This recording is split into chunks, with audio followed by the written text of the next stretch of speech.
मंत्रिपदाच्या राजीनाम्यानंतर आता धनंजय मुंडेंचा पाय आणखी खोलात जाण्याची शक्यता आहे, कारण भाजप आमदार सुरेश धसांनी मुंडेंविरोधात जोरदारपणे आघाडी उघडत थेट 300 कोटींच्या कृषी घोटाळ्याचा आरोप केलाय आणि आता थेट ईडीकडे तक्रार दाखल करण्याची तयारी केली आहे। कृषी मंत्री असताना धनंजय मुंडेंनी डीबीटी योजनेला फाटा देत कृषी साहित्याची खरेदी केल्याचा आरोप करण्यात आला होता। कॉमस्कोर नुसार आता isakal.com आहे देशातील नंबर 1 ची मराठी न्यूज वेबसाईट।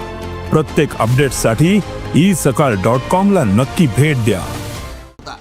आणि वाल्मिक कराड प्रकरणात मुंडेंचा राजीनामा घेण्यापूर्वीच धसांनी मुंडेंच्या घोटाळ्याविरोधात ईडी आणि सीबीआयकडे तक्रार दाखल करण्याचा इशाराच दिला होता। सुरेश धसांनी मुंडेंविरोधात मोर्चा उघडल्यानंतर त्यांना मंत्रिपदाचा राजीनामा द्यावा लागला। आता मुंडे मंत्रिपदावरून पायउतार झाल्यानंतर धसांनी मुंडेंना पुन्हा एकदा घोटाळ्यावरून घेरलंय आणि ईडीकडे तक्रार दाखल करण्याची तयारीही केली आहे। त्यामुळे मंत्रिपदानंतर मुंडेंची आमदारकीही जाणार की ईडी धनंजय मुंडेंना अभय देणार याकडेच लक्ष लागलंय।